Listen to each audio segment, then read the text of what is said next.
Still waiting. Okay. All right. Welcome. Opening line, June 10th, 2021. Bear with us. We are streaming to Twitch, YouTube, and Periscope today. You can have those links. We're tweeting them out right now from our accounts.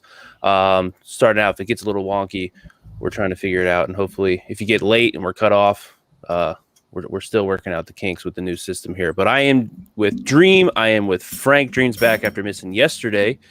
Dream, how we doing? Yesterday, you were telling us before the show wasn't your favorite day of the year so far. No, easily the worst day of my season. Went 1-5. I think I lost a little over 4 units, so got to bounce back today. Kind of feeling the same as Matt Harvey when I woke up. So it's not great.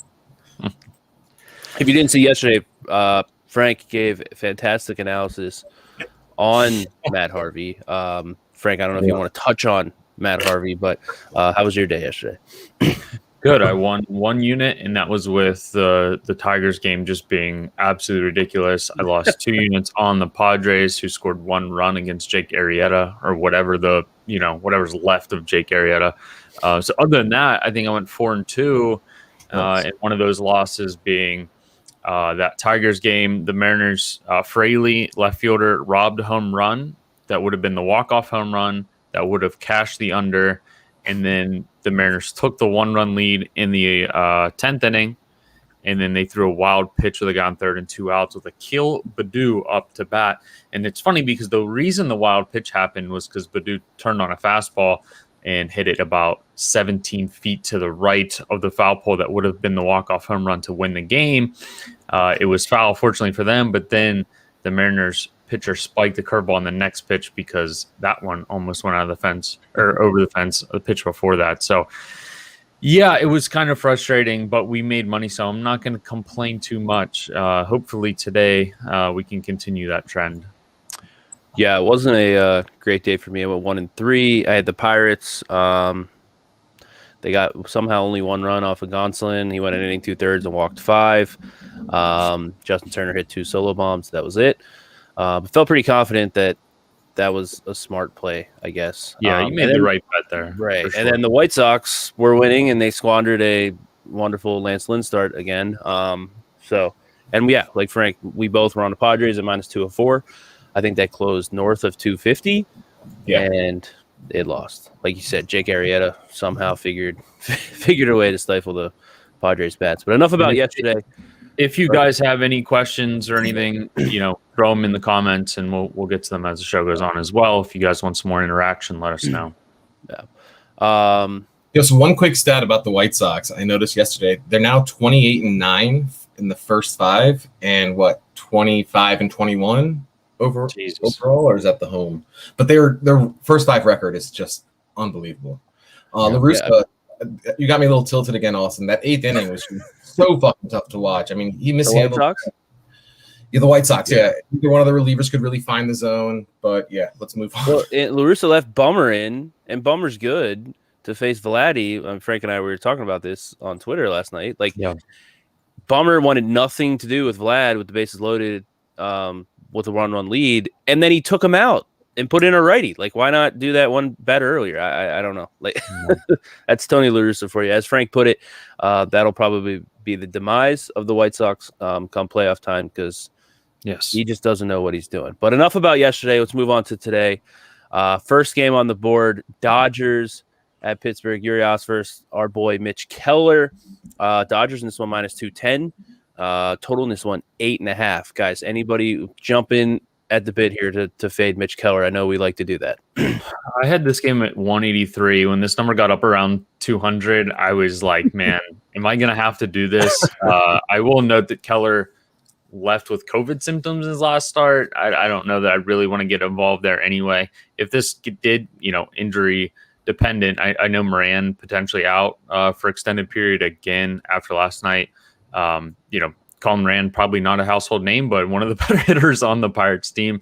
And I guess he would be facing a lefty here anyway. But Mitch Keller, this number has come down 196. It was up around 200. Like I said, I made this game around 183. I think these Pirates Dodgers numbers have been inflated, especially considering over those 2 games so far, they were either tied or in the game, in the 6th, 7th inning. Eventually, you're going to, want to be on the plus 200 side when that sort of thing is happening. That being said, no play here for me, really. I mean, this game 8.9, maybe a little small lean to the over a little bit, but I think this is a good one, at least in my opinion, to avoid mostly. I don't know, Frank. You might get dragged into the Pirate side here. I see it at minus 220 at Bookmaker now, minus 209 at Penny. You might have to want it on that. I don't want it. I won't have it. Yeah, I mean, this. Not that I was expecting the Dodgers team total to open at 4.5, but that was pretty much what I would play if it did. They opened it at 5.5. Not too much juice, but yeah, I doubt I'll add anything here.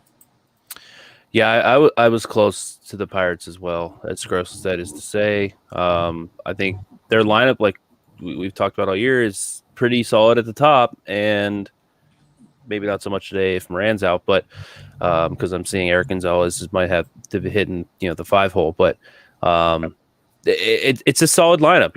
You can get some runs from the top. I know, like last night, the final out, Jansen made a great catch. I don't know if the second baseman was going to be there. Probably would have tied up the game. But like Hayes is fantastic. They got some bats up there, and I think Pittsburgh is gonna be a dog that is kind of backed. Brubaker, Anderson, Keller he's tough. I don't know what to do with him because he does show. And also, they have the worst WRC plus versus lefties in baseball at 76 or 77 or something like that. So this isn't a great spot to get after the Pirates, I don't think. Right, but they also didn't have Hayes for basically the whole season. So getting him back, I assume he's going to be fantastic against lefties just because he hits the ball 1,000 miles per hour every time he's up to bat, it seems. Just hopefully he can figure out how to touch first base when he's, rounding the bases on a home run. So, yeah, like I said, if this keeps climbing, which I think it may, like this is a situation, if you're looking to bet the Pirates, like you can probably wait around a little bit. Just because I once the lineup's confirmed, Moran's out. I don't know if Moran will play anyway with the lefty on the mound, day game, but it's usually these big favorites kind of get the the steam late in the day coming up to game time. So wait around, you'll probably get a better number on Pittsburgh. Milwaukee at Cincinnati. Peralta versus Castillo, probably the most intriguing, one of the two, I think, most intriguing pitching matchups of the day. Our boy Luis Castillo, who we think is good, can't figure him out against Freddie Peralta, who's been fantastic. Brewers are minus 110 in this one. You can probably get the Reds around even money. Total in this one's 8.5. Pretty even to both sides. Anybody like any side here? Obviously, I have a lean towards the Reds in this one. This number's come down, though. It got up there around like 107, 108 at some point, down to 104. I just have the tiniest of plays on the Reds. I just can't really pull the trigger given, how this has gone for Castillo. One thing I want to note, I do think that he is a little bit rounding the corner here. You look at his last 3 games, 2 barrels in just 10 hard hits overall in those, 11 hard hits in those last 3 starts. He's a little bit unlucky. I think in one of them, maybe the Milwaukee start, I think he gave up like 4 or 5 runs. The strikeouts to walks, still not great there, but he's not getting hit as hard as he was. You go back to a couple starts at the beginning of the season, well over 50% hard hit rate in some of those. In the last 3, he's been under 30% combined in those 3 starts. So given the left on base percentage is 56%, right? The ground ball rate is still good. The walks are still pretty decent, about his career number. Maybe we're rounding the corner here a little bit on Castillo. I'm not sure. That's actually exactly what I wanted to ask you, Frank, your thoughts on Castillo, because like you mentioned, he has been looking a little bit better as of late. I don't know if this is the reason why we just saw some Reds money, but it looks like Votto's back in the lineup. So that gives them 4 lefties in there. And that's pretty much been Peralta's only weakness so far this season. He has a 4.11 FIP versus lefties, 4.55 xFIP. His K- walk is about half of what it is versus righties. So if anybody's going to get to him, it'll be the lefties in that lineup. But nothing for me here. This will be a pretty good game to watch, though. Yeah, this is another one I was close to Cincinnati. Milwaukee just went to like minus 114, minus 115. I want to, because I do think I agree. I think Castillo is changing or turning the corner, and I think these lefty bats of Cincinnati do match up well against Peralta, and I think we might be getting ahead of ourselves. And I don't know. Like, I look at these lineups, and I'm getting the better lineup in Cincinnati. Now, I'd say Peralta's better. I can't sit here and say that Castillo is better by any means, but like, I know I have an arm that can pitch well, and I think he's starting to trend that in back to his old self. So I thought about it. If I get, Frank, you said that number ticked up to like 108. It was like 115 around when it opened yesterday. I think if like 110 or higher, it's going to be hard for me to hold off. It's a day game, so maybe we don't have enough time to get there. But if this Reds lineup is solid, I think the Reds are the play in this one. I might add them later.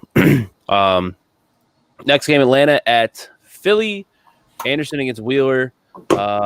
Philly's around -140 right now. Total in this one's 7-1. Zach Wheeler's been fantastic. Anybody hopping on the Zach Wheeler train today? No, I mean, I think this number's right. Don't really have anything too crazy to add here. 132 is my number. The number market's sitting out there 131. I think it's about right. 7.4 is my total. Number sitting out there about 7.5.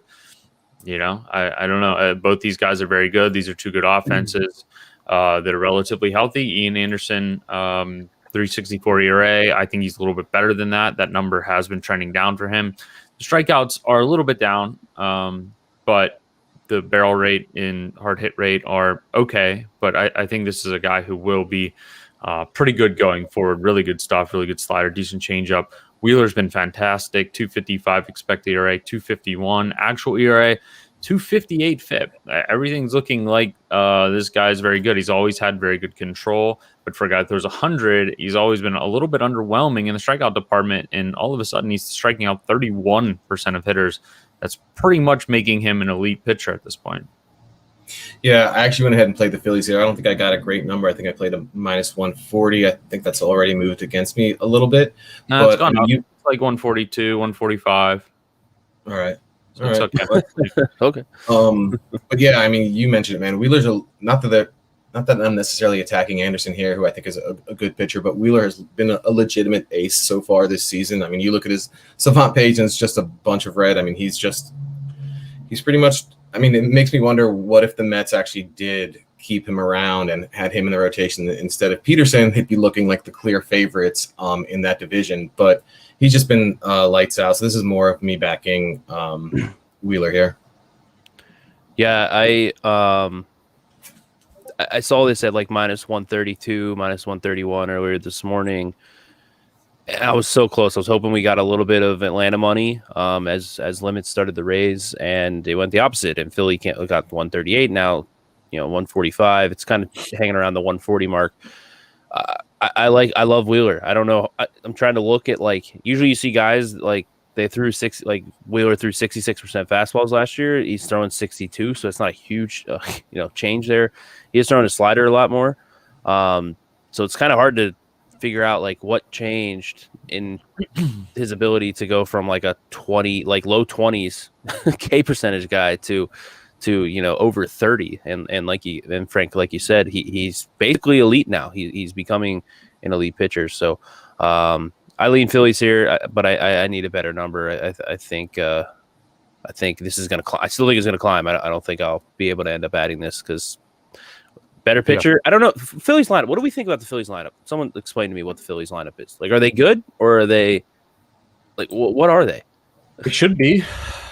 Right? like they should be good. I'm not sure what we're gonna really get from them. I do like a Double. Like I think Double Herrera setting the table for them is good.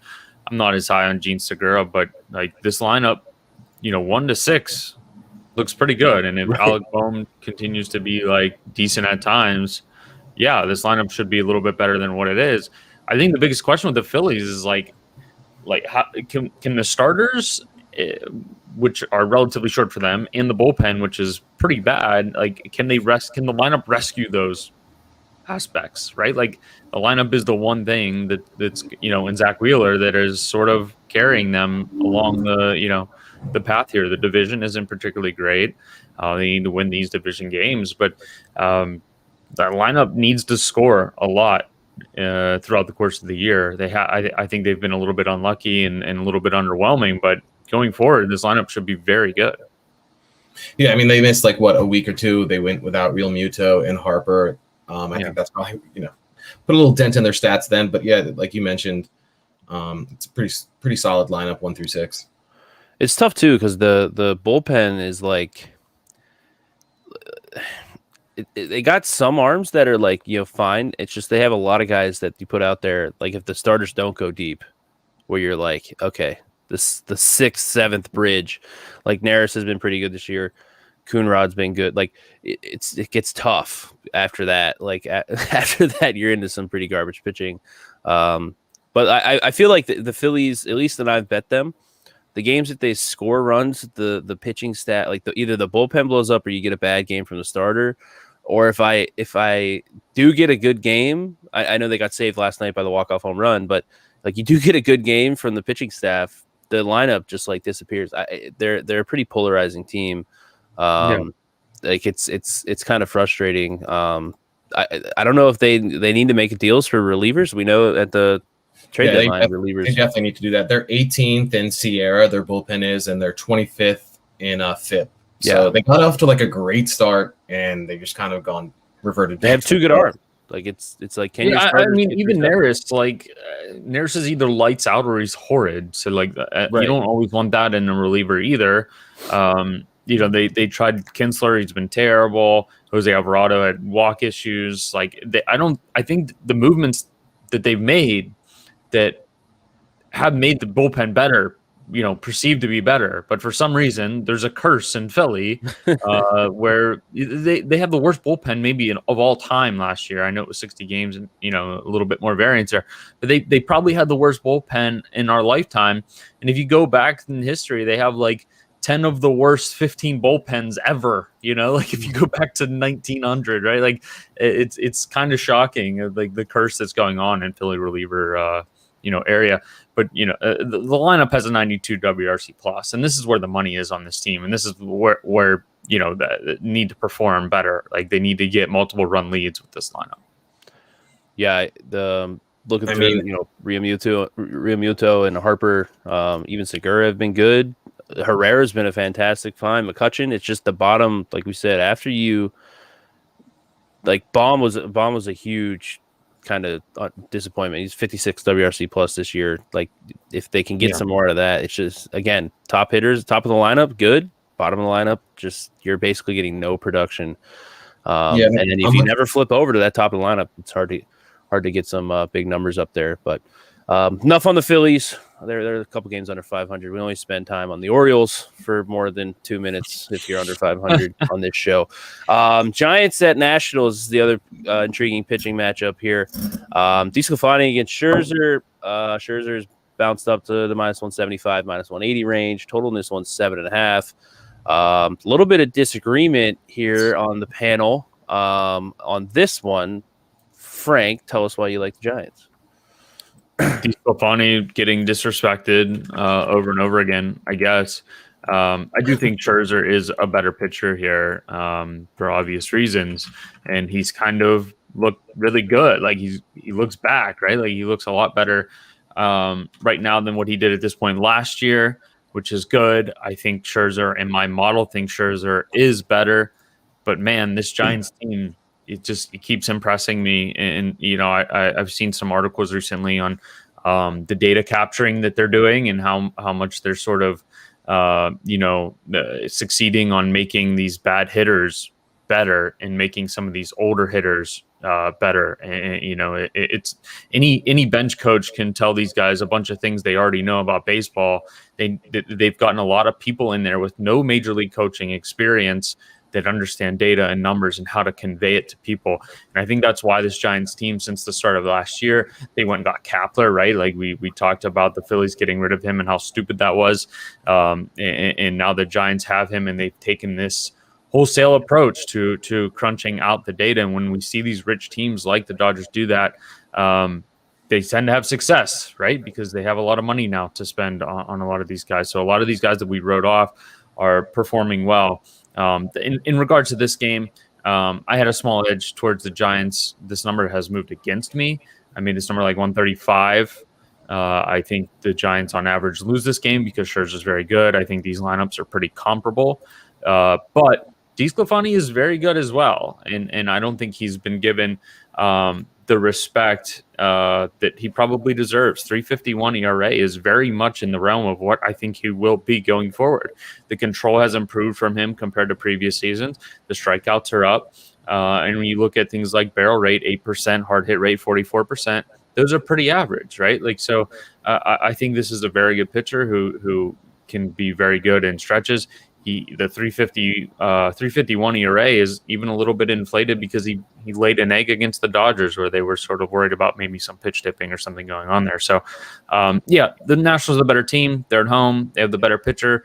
But this 160 number against the Giants team that I'd argue is overall better than the Nationals, I think it's a little bit high.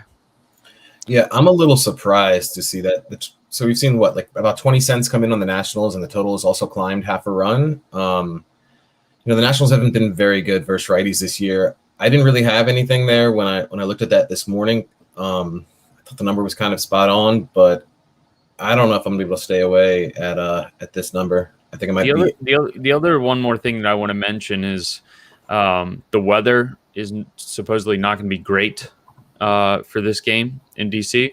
I saw earlier there was who knows what will happen, but I saw earlier there's something like an 80% chance of rain. And I don't mind having some dog money in a situation where Scherzer and DeSclafani have to now bump out, in the third or fourth inning or something like that if that were to happen.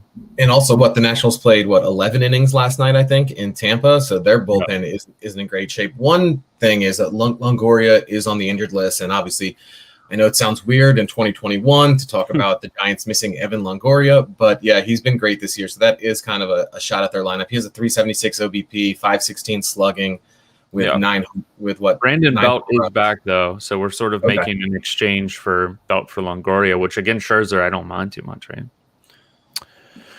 Yeah, so the reason the number went up is because I came in right after Frank added the Giants. I added the Nationals. At minus 160, nice. I got lucky there right when that move happened.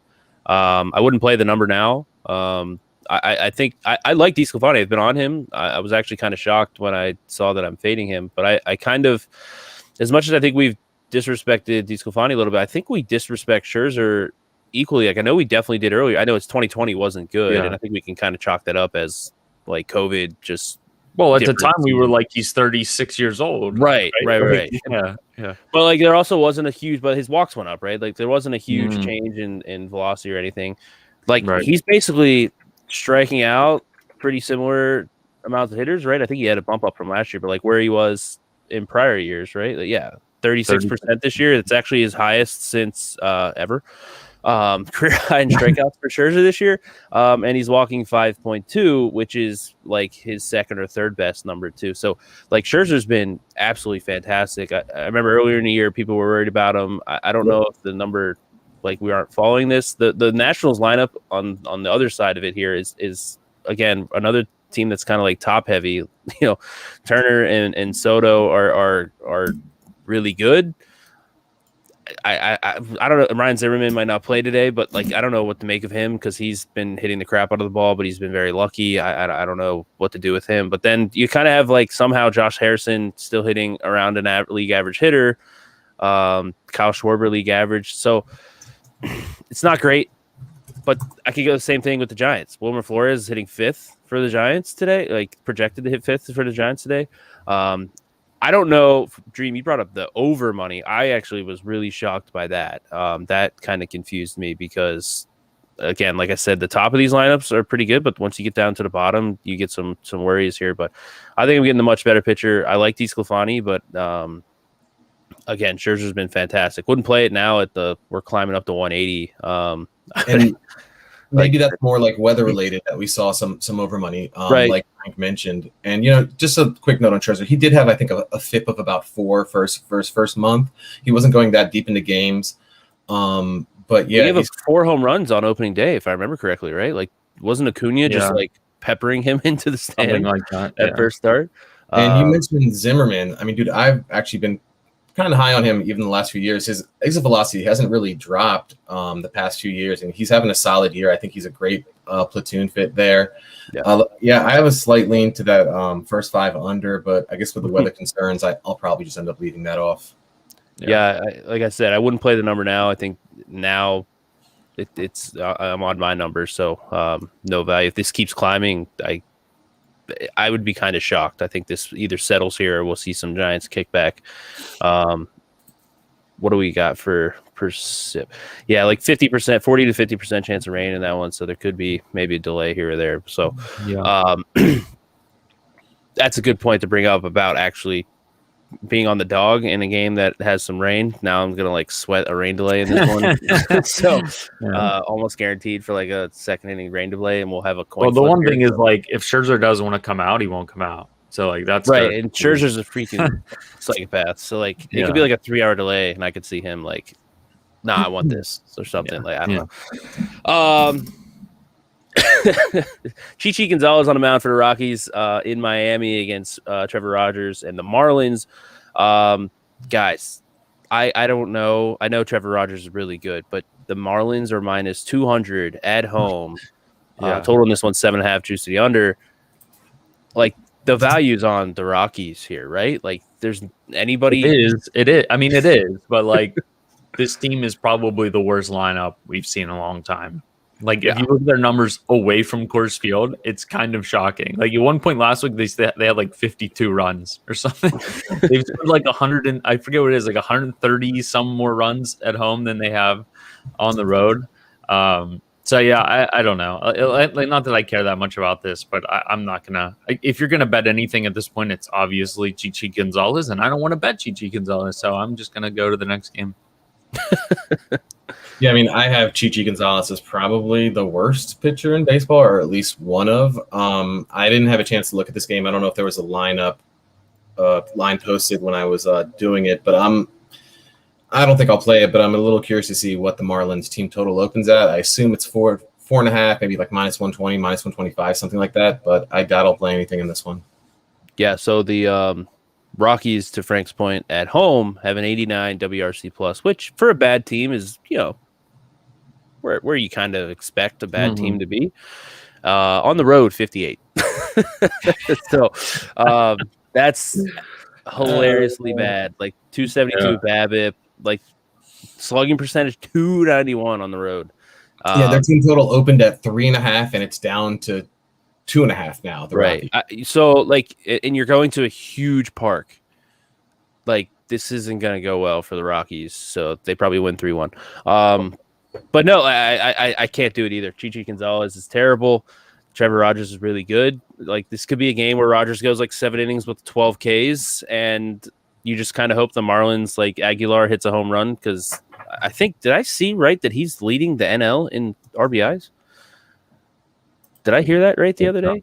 I don't know. I don't know if he is, but I'm not one to follow the RBI leaders anymore. But yeah, right. I don't follow him either, but I heard it and I was like, man, on this Marlins team, like I know they're very home run, and he's had a pretty good year, but yeah. So we all pretty much agree Colorado probably has the value here, but no one has the ball to do that. What do you guys think about the Rogers K prop at 6.5? What you got, Frank? Let me check here. 6.5 does seem low. I'm just going off top, like. Yeah, I have it at 5.8. Okay, maybe not. So maybe a little, but it is hard to gauge these guys that have more recently been good. You look at his more recent games: 5 against Pittsburgh, 6 against Boston, 5 against Philly. One thing that I've found in the market in terms of strikeout props is that bad teams a lot of the time don't strike out that much because they have a lot of singles hitters in their lineup. Whereas we see teams like the Yankees that strike out a lot that don't necessarily, it's kind of like a boom or bust thing, because Trevor Rogers could go 8 innings today. But if we expect him to go 5 or 6 innings, he may not strike out that many guys because these guys are just slapping it around. You know what I mean? So I've gotten a lot of value on, in the last couple seasons of just taking Pittsburgh K props under when decent pitchers are against them because they just like guys like Adam Frazier and Kevin Newman and whomever are just sort of slapping the ball in play, but they also have no power to get the guy out of the off the mound or out of the rotation. Right. So it can backfire, just like taking some Yankees overs can at times when they hit like 6 home runs in a game, and then that screws you. So in this run environment, there's a good chance that sort of Trevor Rogers gets probably a little bit more run out there than what I anticipate, I will admit, but I do think 6.5 maybe a little bit high for a team like the Rockies who can slap it around and ground out a bunch of times and make him look really good. Yeah, you had to bring up Kevin Newman and piss me off. I was so irritated that the Pirate, like when he had that like 70-some at-bat streak where he didn't strike out and people were like saying he was great. I'm like, he's literally worse than a pitcher. Stop talking about him. I mean, just for reference, like Colorado's the 10th best team in strikeout rate this year. Yeah. But it's just because they have bad hitters, and bad hitters don't always strike out much. It's kind of a misnomer there in Major League Baseball. Right. Yeah, it's only I think 23.5 against right-handed pitching this year. So I think that's like middle of the pack. Yeah. It's not bad. Yeah. We'll see. I like the matchup for Rogers Day, but I have an edge on the Rockies, so we're gonna ignore that game and not even act like it's happening and hope the Marlins win. Are you sure you guys don't want to bet Chichi Gonzalez and Mitch Keller today? You guys certain? Positive. Frank, what number do you need to get on the Rockies to bet them? Plus 450. I'm joking, but I know that the number is not going to get to the point where I want to bet it or where I would even consider betting it, because this game popped up. I run my numbers overnight, like just to make sure everything's working in the model, and then this game popped up and I put an X on it. Like I literally typed X to just take it off the list, so I'm good. I will say that this morning the Marlins did get up to 221, and that kind of someone said no to that. So someone agreed that the Rockies had some value, but I'm not doing it. Yeah. Seattle at Detroit, Sheffield against Alexander. This one's pretty even across the board. Minus 105 both sides, minus 110 both sides. Total in this one's 9.5. Like you said, this game was pretty wild last night. It was looking like a dead under, and it ended up, I think, with 15 runs. Anybody have any edges here? No, I don't know what we'll get from Tyler Alexander. I'm assuming bullpen game here. He's made one start, 15 relief appearances.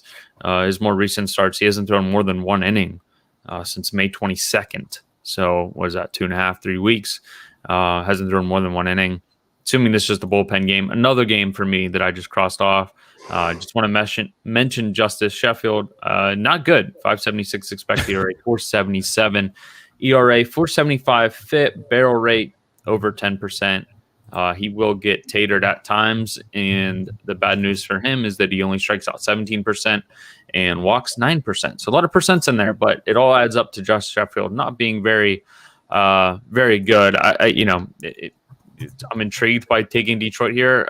I'm not sure what you're going to get. Both teams really exhausted good bullpen pitchers last night as well. So it's sort of just avoiding this one for me. Yeah, I don't think this one had a line posted when I was doing the games. I'll have to check to see who's bulking for the Tigers, but I haven't seen anything yet. Yeah, I'm on market here, and I don't really know what to do with Alexander either. So we move on. Astros at Red Sox. Greinke and Rodriguez. Erod minus 112 right now, minus 110 in that range. Total in this one's 9. Erod, he's really had some struggles lately. He pitched okay against the Yankees, I think, his last start out. And he just kind of got caught. I think he gave up a home run. I think a 2 or 3 run homer. Right. That kind of ruined his line. But for the most part, it was a pretty good start. He's been super unlucky lately. Anybody like anything in this one? I played Boston because of everything that you're saying. I still think it's pretty customary that when a guy has a 5.59 ERA and an expected ERA and a FIP in the mid 3s, like that you're going to give value here. Like I even with the recent struggles, he's been horrid. If you just look at straight earned run numbers, 3 earned runs, 6 earned runs, 4, 5, 4 in his last 5 starts. That's a lot of damn runs. But I'm looking at his barrel rate, gave up 2 barrels in that stretch, right? Like, he's not bad at all. His hard hit rate for the season sitting around 35%.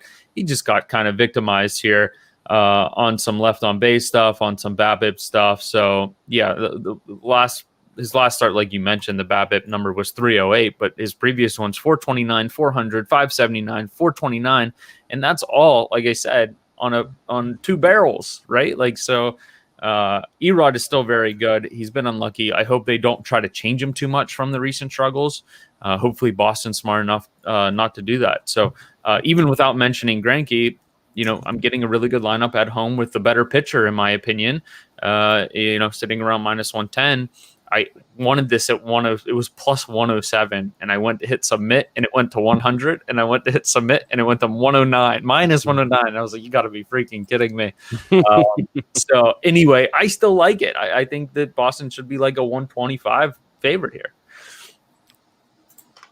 Dream? Yeah, I think I'm just generally going to start trying to stay away from the Red Sox games. I've just do not take the Red Sox, Dream. I've been on the wrong side of them pretty much. I don't know, more often than not. So nothing for me here, and I don't really even want to talk about this game. Yeah, it's tough. Erod, obviously a lefty. He's been just incredibly unlucky. I have him on my fantasy team, and he's just really pulling me down because I keep putting him in there because I know it's going to eventually turn. But like I said, we talked about before his last start with the Yankees. He had 467 BABIP, 389, 429, 57, 579, 400, 429. Like just games where every single ball that was being hit just landed in the green. Like it just was incredible. Like that's just an incredible stretch. I think that was over 6 starts. So yeah, I think he's gonna be fine. The home run, like I said, the home run against the Yankees kind of ruined his line, if you will, to give him a 5.06 ERA in that start. But look, 3.52 FIP. I think he's going to be fine. I think there's slight value on the Red Sox at the number, not enough for me to play it. I did agree with Frank that plus 105, like 109, whatever that number was.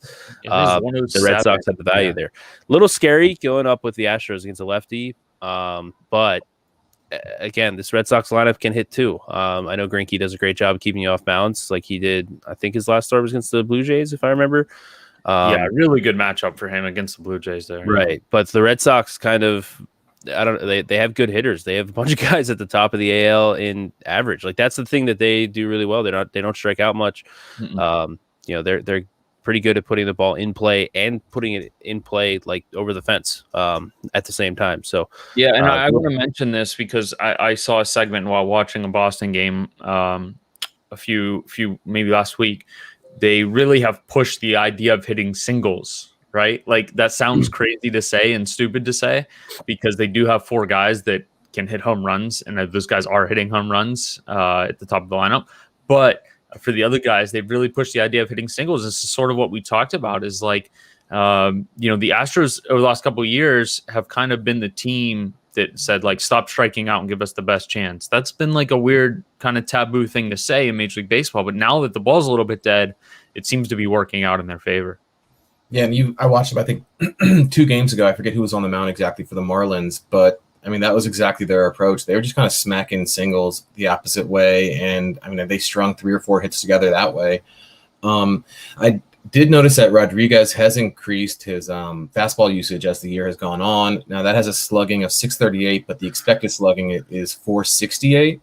So you could say that he's been a little bit unlucky with that, but I'm curious to see if they continue to increase his fastball usage. Because remember at the start of the season, we thought that he was kind of moving more towards featuring his changeup more. Yeah. Well, he had that dead arm, right? In that first start, I remember Dream, you texted me like, man, he looks horrible against the Orioles. And he ended up throwing a gem, even though he looked just... He couldn't throw his fastball. They went out, had a meeting. And they're like, all right, let's just start throwing your changeup a bunch. Because his velo is down and the Orioles hitters... Right. And there was like no chance he pitched a gem. Yeah, but interesting note on the Red Sox. I think with that hitting singles, they have a unique... Like those 4 guys, Verdugo was a contact hitter, like coming up through the Dodger system and then the Red Sox. Like Martinez has always been a pretty good average guy. Like Bogarts, like they kind of have this perfect blend. And we saw this with Mike Trout too. Like if you're an elite hitter, like the launch angle revolution helps guys who don't have elite contact skills. right? Like, because then you're like when you do put the ball in play, it's usually going further and for more value. All those guys don't have like major. I mean, Devers can get up there and have some major strikeout problems, but he can also hit the ball like 115 miles per hour pretty consistently. All those guys do a pretty good job. So like we've seen Trout kind of lower his launch angle. Like, why like maybe not try to hit a pop up all the time? You know what I mean? Like it's we went a little bit too far on launch angle, and definitely for elite hitters, I think there's more of a sweet spot because they're putting the ball in play more consistently than say your average number 7 hitter across the league. So, yeah, I agree. Red Sox slight value. Frank's on him at -109. He said he thinks it should be -125. So there's still some value left out there if you're still looking to bet the Red Sox. Blue Jays at White Sox. I just, bet the White Sox, deal with Tony La Russa later, I guess. Ryu against Keuchel. Pretty even across the board here. Blue Jays have come down to -107. White Sox are around maybe a short -103. Total in this one, 8.5. Both of these lineups facing a lefty pitcher kind of makes me nervous. I know both of these guys do a great job of limiting hard contact for the most part, but anybody interested in backing either of these pitchers against these lineups? I came in fully expecting to play Toronto here, but I think my numbers with this White Sox team against the lefty are just too high, right? Like, Michael's horrid. He's going to be terrible going forward. I have no doubt. And I like Ryu a lot. Rio's been good. Like, I still can't. He's been pitching like an elite pitcher, but I just can't classify him as an elite level pitcher for some reason. So I made this game -111 towards Toronto. Again, I just think that White Sox lineup against left-handed pitching is just going to be a continued play for me.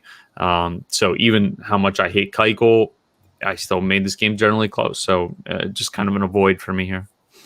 I mean, I completely agree with Frank. I'm in the same situation. I even maybe potentially looked at the Blue Jays team total. I'm a little surprised to see the Blue Jays opened at 4.5, but they only opened the White Sox team total at 3.5. It is juiced to the over. So I wonder how that's going to move. But yeah, I was close to betting the Blue Jays. It's more of a Keuchel fade, but I think I might just be better off staying away. Yeah, I'm not close to playing Toronto, but I think there's tiny bit of value. Definitely if this number keeps going, like if they get down to +100, again, like you're getting two lineups that smoke left-handed pitching. I know the White Sox are great. I think I saw this wild. Mike Minor's the only lefty to beat them twice in the last 2 years. Just random stat. He just dominates them somehow. Like his 2 starts, he's just been fantastic against them, and like everybody else is like 4 innings, like 10 runs. Well, Bruce Zimmerman pitched pretty well against them.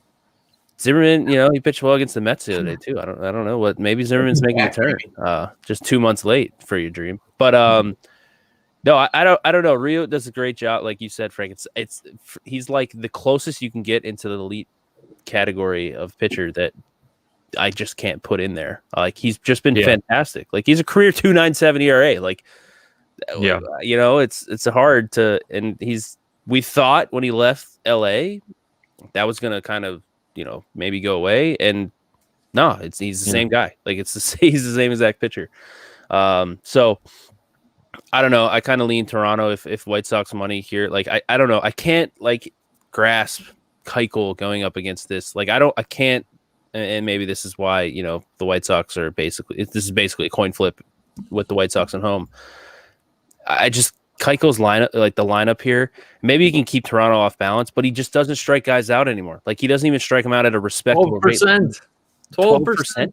Right. Like 12%. That's so bad. Like I don't know, Frank. Like I feel like you and I could go out there. We're not getting 12%, but like his barrel rate is almost higher than his strikeout rate. Right. Like get Yermin Mercedes out there for the White Sox, get that 41 mile an hour like eephus pitch he has. I think he could get some strikeouts on guys. But no, I think it's a bad matchup. I lean Toronto here, but unless this flips over to Toronto at plus money, I probably won't be involved because I don't like the matchup either for Ryu here, but I don't like the over though either. Like I don't have an edge. Like it's weird. I like both because I think the pitchers are Keuchel's not good, but they do limit weak contact, so maybe that'll be their saving grace here today. Keuchel's ground ball percentage is pretty much 60%, which is pretty close to his career norm, but his home run fly ball percentage is at 20.5. So when they do get the ball in the air, right, he's one of those guys. Like a lot of ground ball pitchers are like that. Like if you leave it up, it's going 450. And this lineup, I don't know, just seems like it's going to be like guaranteed to happen. But yeah, I don't know. Toronto for me, if they kind of go to plus money, I'll probably be interested if the lineup is anything legit. Yankees at Twins, King against Hap. Total in this, or sorry, total. Yankees minus 130 in this one. Total is up to 11 with some juice to the under. This game is not in Coors. This game is in Minnesota for everybody listening. And a total of 11 now since the show started. Anybody want to dive in on that under with up at 11 now? I am gonna. Like Jay Happ is really bad, and it's over for him. And now he's a left-handed pitcher who's really bad, Keuchel level bad, and he's going against this Yankees lineup, which has struggled, but we should not expect them to struggle, right? Like especially against Jay Happ. I think the worst is going to come out. They were good last night against. Was it Dobnak pitched last night? Stanton hit a ball to the moon. I wanna watch Mike King again. I definitely have an edge on the Yankees here at 129, but I'm just not sure what to get. I watched his start against Boston, and he did give up some runs, but I was sort of impressed by his stuff. So I kind of want to watch, and I will watch this game tonight to see if this is a guy I should be backing going forward. We talked about, I was messaging you last night, Austin, because you backed Vladimir Gutierrez for the Reds, and a guy that my numbers have sort of liked more than what you would expect. And I watched his start, and I was like, okay, yeah, this justifies it. He's very good, right? So I'm going to kind of do the same thing with King tonight and see what I see against a decent Twins lineup. He gave up 2 earned to Detroit, faced 15 batters, 4 earned to the Red Sox, faced 22 hitters. So he is stretched out and getting sort of full starts here. So I will see if we have anything here in Mike King, but I do think if you're going to play anything, it's probably the Yankees at this point. Yeah, I was expecting to bet this over. I thought it maybe 9.5, maybe a 10, but at this number, I really don't think I could get there. You mentioned Dobnak. All 3 of the homers he allowed last night were on 0-2 pitches, and 2 of which came after a walk. I mean, and that's pretty much what he's done his last few starts. It's pretty frustrating to see. Yeah. Both these, the Yankees team totals at 5.5, juice to minus 112 at this point. I don't know if I'll find anything to play here. Yeah, I think what's interesting about Dobnak is he just doesn't really have the pitch to put people away, and that's kind of, I think, going to be his downfall, essentially, to not being a really good pitcher or just a good pitcher. Like Stanton, like he threw sliders, the one to Stanton. It wasn't like it was up, but it was kind of on the outside corner, and Stanton just got his bat on it and put it to right center, and that was the second home run. And then the first one, literally Stanton almost hit it out of the stadium. Like it looked like, if you remember when Minnesota held the home run derby and they were hitting the balls up to the triple deck. Like I think it went up there. It was absolutely just murdered. But interesting note, Frank, you mentioned the Yankees lineup has been struggling since Stanton. He kind of left before that injury, like kind of with the lighting the world on fire. He was tearing it up. He had 2 hits in like his first 9 or 10 games. Returning from injury in the last 2 nights, 2 and 3. If maybe a little bit, adjustment period coming back, but if he gets going, I really I feel like that really changes the lineup for the Yankees, right? Like, because Judge has been pretty good. Like LeMay, like it's just like we said, like it's like when Harper's in with the Phillies, right? Like you just can't get through. Like you have to pitch to these guys eventually, and I think it's kind of like the bottom half of this Yankees lineup gets a little sketchy. But if you take out Stanton, and then it's like 5 through 9's kind of sketchy. But now like Sanchez kind of stinks now. But 6 through 9 is not anything special. The top 5 is pretty good. The first 5 hitters have been great. The issue is that DJ LeMahieu and Clint Frazier and Aaron Hicks and Odor and Gardner have all been like really bad. right? Yeah. And it's these guys are sort of getting runs when they're hitting each other in, but if they don't do that, the rest of the team is sort of struggling, and it's created a big hole here for them. LeMahieu, I don't. It's BABIP related. He was 349, 370 the last 2 years, and this year 299. He's 13% below average. So and only 3 homers, right? In that stadium, he needs to hit more home runs. Right. Which is Sanchez interesting. has been a little bit better lately. I mean, I know it's small sample size in June, but 136 runs created plus. He had a 119 in May, and that was up from 86 in April. So he has been better as of late. But yeah, I mean, I agree with you. Just having Stanton in the 3 or 4 hole just moves everybody down a slot and adds a ton of depth to their lineup. Well, I think he's gonna hit 2. He's hitting 2. So like LeMahieu is gonna have LeMahieu's gonna start. Like he's been unlucky. And like I think I saw his WOBA was like under 300, and his ex WOBA was like 330 or something like that. So he's been a little bit unlucky. Like now you have Stanton and Judge hitting behind you. Like you're gonna the numbers are gonna come here. So Royals at A's, our boy Mike Minor, White Sox. The White Sox kryptonite, going up against Frankie Montas. Oakland in this one. Is this moved right? Up to about minus 150 in that range. Total in this one is 8. Mike Minor, like I said, he's kind of this like forgotten soul because he's kind of pitching in no man's land with Kansas City, and he's been good. Like he pitched in Texas, and he was good. Like he's been a guy we've liked. Anybody backing him today against the A's?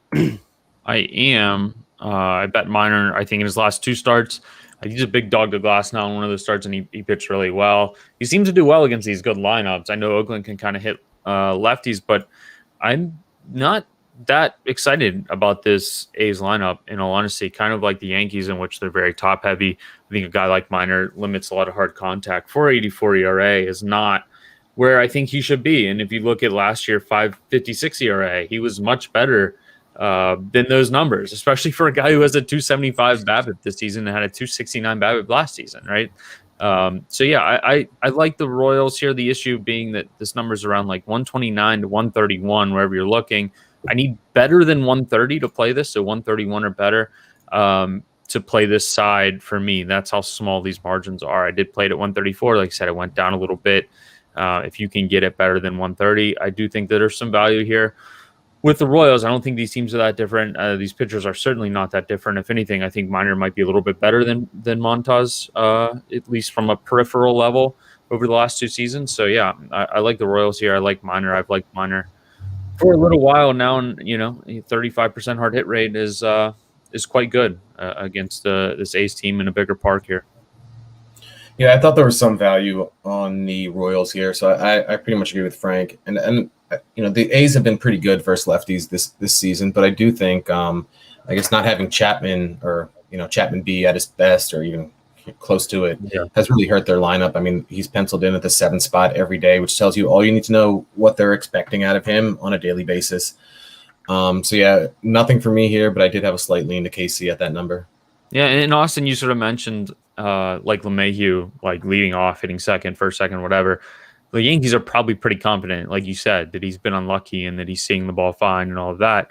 Not the same case here for the A's, right? They're pretty quick to move Chapman down, and guys like Seth Brown and some other guys hitting ahead of him that you wouldn't expect to be better than Matt Chapman, right?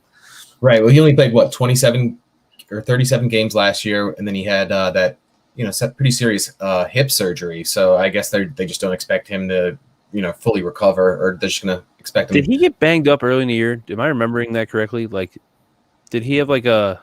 I don't remember. I feel like I remember him having like an injury like in the first week or 2. But I can't remember. 62 games, which is pretty high. I don't know. So, yeah, maybe not. Actual games I feel like I thought maybe I'm just remembering the talk about his hip. Yeah, but to the point, like LeMahieu's peripherals looked pretty normal to what he did last year. So you would just expect him to kind of, like I said, it's more of a BABIP problem than anything. Hard hit rate for Chapman in his career, 45.6 this year, 36.8. So there's an issue there. And like I said, the A's, and credit to the A's, they know it. Like, right, they're putting them down. They're not sitting them at the 2-3 hole.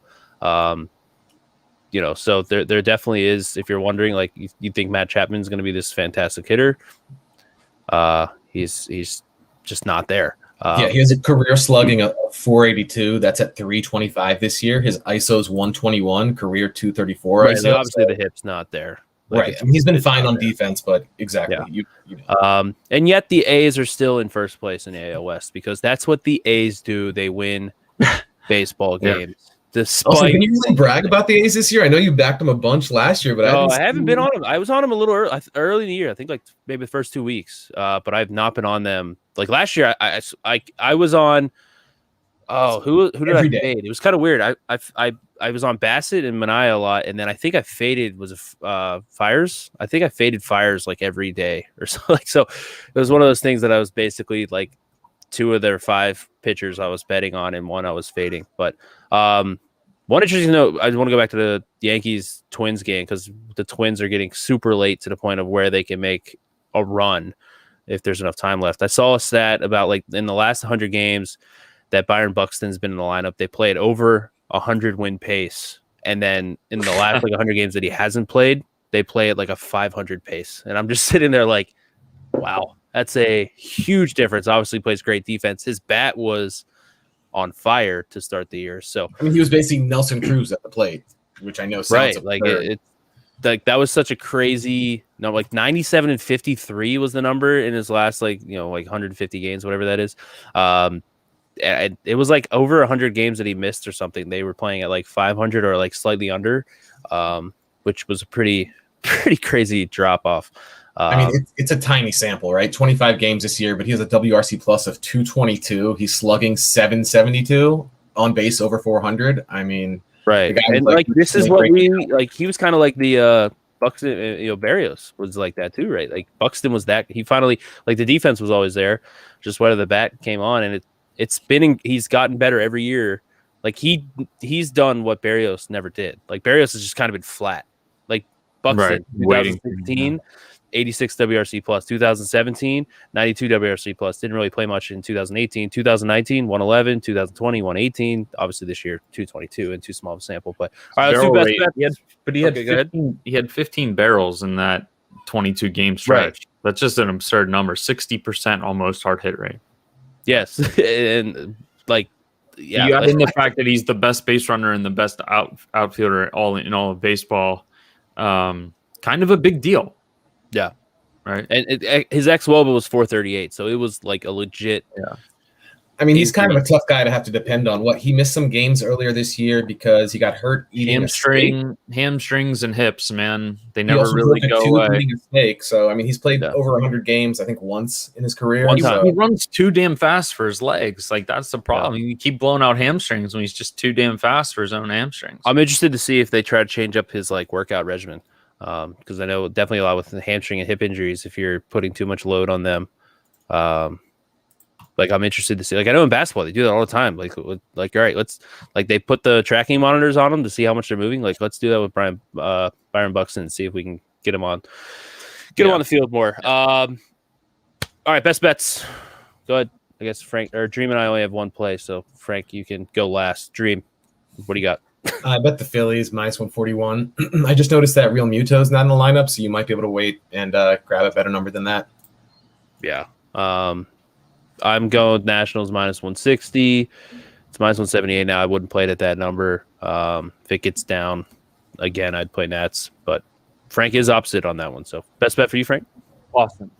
Boston minus 110-ish out there right now. I played 109, so 110 is fine. Eduardo is going to be better going forward than what he has been. So not surprised to see the movement go his way. I just think there should be a little bit more. Yeah, he better be better because my fantasy team needs him. I'm putting him out there because I know you should tweet at him and see if he sees it.